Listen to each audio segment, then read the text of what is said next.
സഹോദരിമാരെ, 4 മക്കളുണ്ട്, 5 ആമക്കളുണ്ട്, 8 ആമക്കളുണ്ട്, പെൺമക്കളുണ്ട്. എല്ലാം ഉള്ള ഉമ്മയാണ്, ഉപ്പയാണ്. അതേ ഷുഗറിന്റെ മരുന്ന് വാങ്ങുമ്മമാരില്ലേ, ഇങ്ങനെ പറയുന്ന മക്കളില്ലേ, സ്വർഗം കിട്ടുമോ ഉമ്മമാരെ? ഞാൻ ഒരൊറ്റ കാര്യം നിങ്ങളോട് പറയട്ടെ, നിങ്ങളുടെ ഭർത്താവിന്റെ ഉമ്മാക്ക്, അതേ ഞാൻ മാത്രമേ നിങ്ങൾക്കൊരു മകളുള്ളൂ, ഈ രൂപത്തിലൊക്കെയുള്ള സംസാരങ്ങൾ കേൾക്കേണ്ടി വരുന്ന ഉമ്മമാരില്ലേ, ഇങ്ങനെ പറയുന്ന മക്കളില്ലേ, സ്വർഗം കിട്ടുമോ ഉമ്മമാരെ?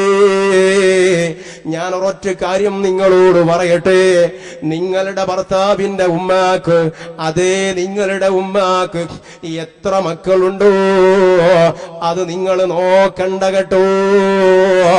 ഒരിക്കലും നിങ്ങളുടെ ഭർത്താവിന്റെ തലയിണ മന്ത്രത്തിലൂടെ എന്തിനാ നിങ്ങൾ തന്നെ ഇങ്ങനെ കഷ്ടപ്പെടുന്നത്, നിങ്ങൾ തന്നെ ഇങ്ങനെ കാശ് കൊടുക്കുന്നത് എന്തിനാ? ഉമ്മാക്ക് വേറെയും മക്കളുണ്ടല്ലോ, അവരും ഒന്ന് നോക്കിക്കോട്ടെ, അവരും ചികിത്സക്ക് കാശ് കൊടുത്തോട്ടെ.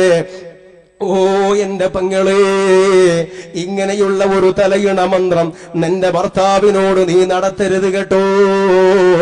നിനക്ക് നിന്റെ ഭർത്താവിനോട് സ്നേഹമുണ്ടെങ്കിൽ, അങ്ങനെയുള്ള ഒരു തലയിണ മന്ത്രം നീ നടത്തിയിട്ടുണ്ടെങ്കിൽ, ആ തലയിണ മന്ത്രത്തിലൂടെ നിന്റെ ഭർത്താവ് ഉമ്മാക്ക് കൊടുക്കുന്ന ആനുകൂല്യങ്ങൾ വെട്ടിച്ചുരുക്കിയിട്ടുണ്ടെങ്കിൽ, നിന്റെ ഭർത്താവിനെ നീ നരകത്തിലേക്ക് വലിച്ചിഴക്കുകയാണ് ചെയ്യുന്നതെന്ന് മറക്കണ്ട മോളേ.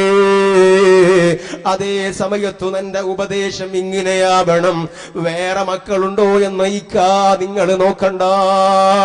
ഉമ്മ വേറെ മക്കളെ പ്രസവിച്ചിട്ടുണ്ടോ നിങ്ങളത് നോക്കണ്ട. നമുക്കും മക്കളുണ്ടല്ലോ, നമുക്ക് റബ്ബ് സ്വർഗം തരാൻ വേണ്ടിയാ നമ്മുടെ ഉമ്മയെ നമ്മുടെ മുമ്പിൽ വെച്ചത്. അങ്ങനെയല്ലേ റസൂലുള്ളാഹി പറഞ്ഞിട്ടുള്ളത്.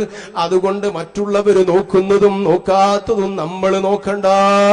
നമുക്ക് നമ്മുടെ ഉമ്മയിലൂടെ സ്വർഗം വാങ്ങണം, നമുക്ക് നമ്മുടെ ഉപ്പയിലൂടെ സ്വർഗം വാങ്ങണം. ഞാൻ നോക്കിക്കൊള്ള, എന്നോട് കഴിയുന്ന രൂപത്തിലൊക്കെയും ഞാൻ നോക്കിക്കൊള്ള. വേറെ ഒരാൾ എന്ത് ചെയ്യുന്നു അത് നമുക്ക് വിഷയമേ അല്ല. നിങ്ങൾക്ക് നിങ്ങളുടെ ഉമ്മാനെ എങ്ങനെയൊക്കെ നോക്കാൻ പറ്റുമോ ആ രൂപത്തിലൊക്കെ നിങ്ങളും നോക്കണമെന്നതാവണം. ഓ സഹോദരി, നിന്റെ തലയണ മന്ത്രം കേട്ടോ. അല്ലാതെ വന്നാൽ എന്താണ് സംഭവിക്കുക എന്നറിയോ?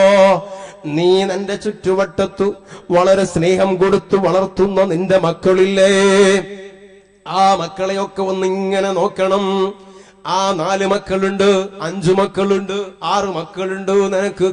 പക്ഷേ ഇന്ന് നിനക്ക് നല്ല ആപതുണ്ട്. ഇന്ന് നിന്റെ ഉമ്മ ഉപ്പ കിടക്കുന്നത് പോലെ ഒരു പക്ഷേ നീയും ഒരു പായയുടെ മൂലയിൽ ചുളിഞ്ഞു വളഞ്ഞു കിടക്കേണ്ടവളാണ്. ആ ഒരു സമയത്ത് 6 മക്കളില്ലേ നിനക്ക്, അവര് പറയും നീ നോക്കിക്കോ, അവൻ നോക്കിക്കോട്ടെ, നീ നോക്കിക്കോ, വേറെ മക്കളുണ്ടല്ലോ, ഞാൻ തന്നെ മകളുള്ളൂ, ഞാൻ തന്നെ മകനുള്ളൂ എന്ന് അങ്ങോട്ടും ഇങ്ങോട്ടും നിന്റെ മക്കള് തന്നെ തട്ടിക്കളിക്കും കേട്ടോ. കാരണം ഈ ലോകത്ത് വെച്ചുകൊണ്ട് തന്നെ അല്ലാഹു സുബ്ഹാനഹു വ തആല ശിക്ഷ നൽകുന്ന കുറ്റങ്ങളിൽപ്പെട്ട ഒരു കുറ്റമാണ് ഈ